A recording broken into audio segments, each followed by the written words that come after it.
दिल्ली में पूर्व सीएम हेमंत सोरेन को बड़ा झटका लगा है। सुप्रीम कोर्ट ने उनकी जमानत याचिका खारिज कर दी है। चुनाव प्रचार के लिए हेमंत ने जमानत मांगी थी, जिसके बाद सुप्रीम कोर्ट ने उन्हें ये बड़ा झटका दिया है। पूर्व सीएम हेमंत सोरेन को बड़ा झटका सुप्रीम कोर्ट ने दिया है। याचिका उनकी खारिज कर दी गई है। चुनाव प्रचार के लिए हेमंत सोरेन ने जमानत मांगी थी, जिस पर सुप्रीम कोर्ट ने यह फैसला लिया है और उनकी याचिका खारिज कर दी गई है। तो ये बड़ी जानकारी, बड़ा अपडेट। सुप्रीम कोर्ट ने जमानत की याचिका खारिज कर दी है, जिसके बाद पूर्व सीएम हेमंत सोरेन को एक बड़ा झटका सुप्रीम कोर्ट से लगा है।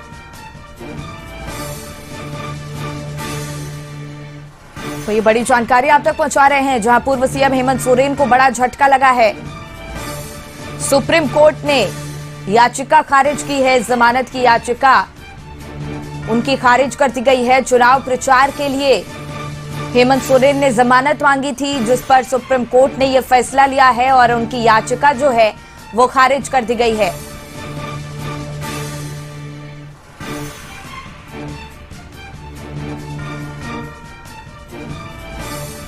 तो चुनाव प्रचार के लिए हेमंत सोरेन ने जमानत मांगी थी।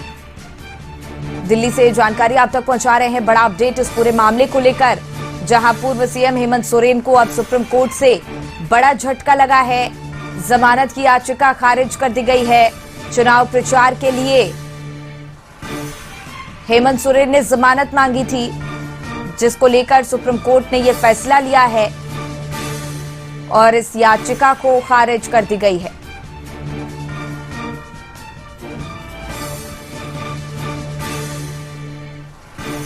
और इसी पर और ज्यादा जानकारी लिए संतोष हमारे सहयोगी जुड़ गए हैं। देखिए संतोष, पूर्व सीएम हेमंत सोरेन को यह बड़ा झटका लगा है। सुप्रीम कोर्ट ने उनकी याचिका खारिज कर दी है।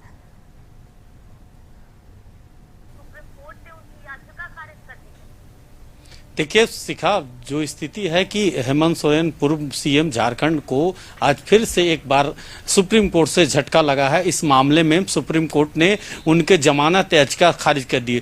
जमानत में उनके वकील सीनियर एडवोकेट कपिल सिब्बल ने कहा था कि जिस तरह दिल्ली के सीएम अरविंद केजरीवाल को जमानत दिया गया था, उसी के आधार पर हेमंत सोरेन को भी जमानत दिया जाए। लेकिन कोर्ट ने उन्हें कपिल सिब्बल को फटकार लगाते हुए उन्होंने कहा कि जो तथ्य कपिल सिब्बल ने छुपाया है, क्योंकि उनका मामला लोअर कोर्ट में भी चल रहा है, तो फिलहाल हेमंत सोरेन को इस मामले में जो गिरफ्तारी हुई, इस मामले में फिलहाल जमानत नहीं दिया गया और याचिका को खारिज कर दी। वहीं ने कोर्ट ने टिप्पणी करते हुए कहा कि अगर ऐसी मामला और निचली अदालत में चल रहा है तो उस मामले को, तथ्य को कोर्ट को बताना चाहिए और इस मामले में कोर्ट आगे एक ही जो आरोपी हैं उस मामले में दो जगह कैसे सुनवाई हो सकती है, उसको मानते हुए सुप्रीम कोर्ट ने वही कपिल सिब्बल बहस करते हुए उन्होंने कहा कि जिस तरह अरविंद केजरीवाल को जमानत दे दी गई थी चुनाव प्रचार के लिए,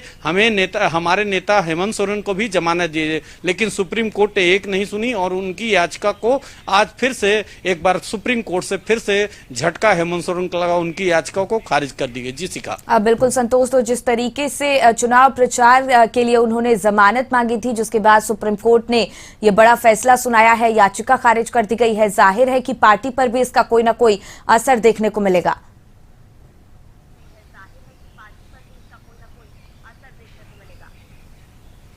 बिल्कुल असर पड़ेगा, क्योंकि जो हेमंत सोरेन थे स्टार प्रचारक के लिस्ट में थे। लोगों को, पार्टी की नेताओं को उम्मीद था कि हेमंत सोरेन को सुप्रीम कोर्ट से राहत मिलेगा। जिस तरह केजरीवाल, पूर्व दिल्ली के सीएम अरविंद केजरीवाल को जमानत मिला था, उसी के आधार पर उसी को ग्राउंड बनाते हुए हेमंत सोरेन को भी जमानत मिली, लेकिन सुप्रीम कोर्ट से फिलहाल उन्हें राहत नहीं मिली है और उनकी याचिका को खारिज कर दी है। तो कहीं ना कहीं इस नेता को बाहर नहीं निकलने से चुनाव प्रचार में जरूर असर पड़ेगा, क्योंकि एक और जहां पूर्व सीएम हेमंत सोरेन जेल में है, वहीं एक मंत्री आलमगीर आलम भी ईडी के रिमांड पर लगातार पूछताछ हो रही है। तो दो नेताएं, बड़े नेता, एक कांग्रेस के नेता, एक जेएमएम के मुख्यमंत्री और जेएमएम के बड़े नेता, तो जरूर इस चुनाव में जो लोकसभा 14 सीट है उनके प्रचार में कहीं ना कहीं असर पड़ेगा। जरूर शिखा। बिल्कुल संतोष, तो अब फैसला सुप्रीम कोर्ट ने सुना दिया है, याचिका खारिज कर दी गई है। जेएमएम पार्टी की तरफ से अब क्या कुछ कदम उठाए जाएंगे इसके बाद?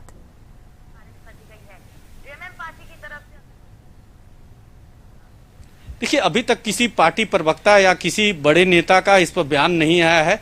अब देखना होगा कि इस मामले में आगे की रणनीति, क्योंकि 2 फेज झारखंड में चुनाव हो चुके हैं और मात्र 2 फेज ही चुनाव बचे हैं, वो जो 25 तारीख को और 1 जून को चुनाव है। अब इसमें आगे रणनीति जेएमएम या इंडी गठबंधन क्या प्लान बनाती है, क्या रणनीति बनाती है, इस पर नजर हम लोग का रहेगा। और उसके बाद ही आगे की कुछ रणनीति पर, अगर हेमंत सोरेन जेल से बाहर नहीं निकलते हैं तो आगे क्या रणनीति जेएमएम और कांग्रेस या इंडी गठबंधन बनाती है। जी बिल्कुल संतोष, बहुत बहुत धन्यवाद आपका तमाम जानकारी हम तक पहुंचाने के लिए। वहीं झारखंड में कैश कांड मामले में गिरफ्तार मंत्री आलमगीर आलम मामले में रिमांड अवधि खत्म होने पर मंत्री आलमगीर आलम की कोर्ट में पेशी हुई है। टेंडर घोटाला से जुड़े मनी लॉन्ड्रिंग के आरोपी मंत्री आलमगीर आलम को कोर्ट ने फिर से 5 दिनों की ईडी रिमांड दी है। 5 दिनों तक ईडी पूछताछ करेगी। ग्रामीण विकास विभाग में टेंडर कमीशन घोटाले में इंजीनियर, अधिकारी और मंत्री का एक संगठित गिरोह सक्रिय था। ईडी ने नमूने के तौर पर जनवरी महीने में पारित 92 करोड़ के 25 टेंडर के ब्यूरो से संबंधित एक पेपर भी कोर्ट में जमा किया है, जिसमें यह स्पष्ट लिखा हुआ है कि मंत्री आलमगीर आलम ने सभी 25 टेंडर में कमीशन के रूप में 1 करोड़ 23 लाख रुपए लिए थे। तो जांच के दौरान ये तथ्य भी सामने आया कि रुपयों का हिसाब रखने के लिए उनके पीएस संजीव लाल रिकॉर्ड रखते थे। इसमें मंत्री के लिए एम और ऑनरेबल मिनिस्टर के लिए एच शब्द का कोड वर्ड में इस्तेमाल करते थे। इसमें कुछ कागजात ईडी ने नमूने के तौर पर कोर्ट में प्रस्तुत भी किया और इस वर्ष जनवरी महीने में पास हुए 25 टेंडर में मंत्री आलमगीर आलम को कमीशन में 1 करोड़ 23 लाख रुपए मिले थे।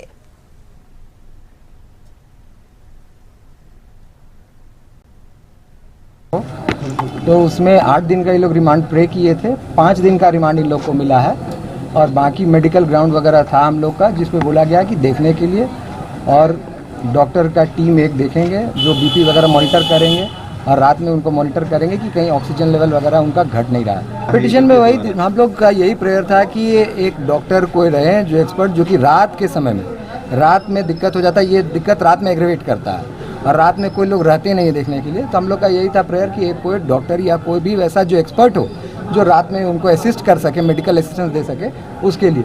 तो कोर्ट का डायरेक्शन है, बोले कि हम सिविल सर्जन से ईडी वाले बोले हैं कि हम बात करके उस पर कार्रवाई की।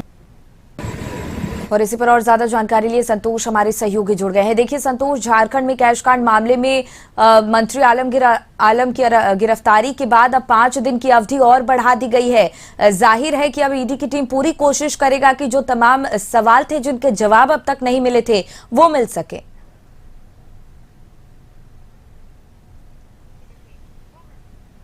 देखिए, झारखंड के मंत्री आलमगीर आलम की मुश्किलें कम होने का नाम नहीं ले रहा है, क्योंकि आज फिर से जब 6 दिन का रिमांड अवधि समाप्त हुआ तो उसके बाद ईडी के अधिकारी भारी सुरक्षा के बीच उन्हें ईडी ऑफिस से निकालकर कोर्ट में पेश किया। वहां ने ईडी के अधिकारी ने कोर्ट से 8 दिन का ईडी रिमांड मांगा था, लेकिन उसे 5 दिन का रिमांड मिला। कई तथ्य ईडी के हाथ लगा है, जिसमें कोडवर्ड से पैसा लिया जाता था और एम और एच का खेल चलता था, जिसमें करोड़ों का उगाही होता था। 32 करोड़ 23 लाख का जो उगाही हुआ है अवैध टेंडर कमीशन के नाम पर 1.5% कमीशन के नाम पर कैसे धन की अवैध उगाही हुई है, उस मामले में ईडी लगातार पूछताछ कर रही है। और जो संजीव लाल के घर से हार्ड डिस्क कंप्यूटर का जब्त हुआ था, उसको जब ईडी के अधिकारी खंगाल रहे थे, उसमें एक एक्सेल सीट मिला है और उस एक्सेल सीट में जिक्र किया गया है कि आखिर 25 टेंडर में कैसे कमीशन का रुपया मंत्री जी का और एक बड़े मिनिस्टर एच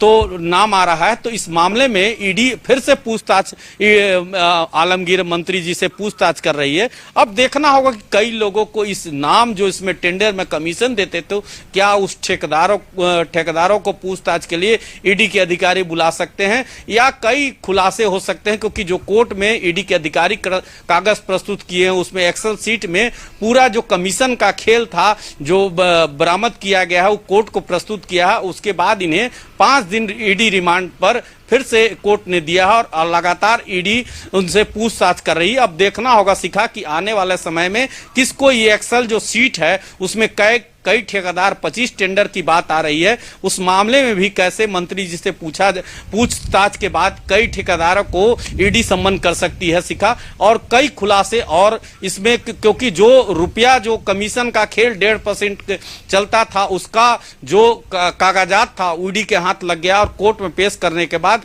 ईडी ने फिर से मंत्री जी का रिमांड 8 दिन का मांगा था, लेकिन कोर्ट बिल्कुल संदीप, जिस तरीके से टेंडर घोटाले मामले में अधिकारी और मंत्री का एक संगठित गिरोह भी सक्रिय था और 1 करोड़ से भी ज्यादा रुपए डिमांड किए जाते थे, लिए जाते थे, इसको लेकर भी चिट्ठी भी कोर्ट में पेश की गई है संदीप।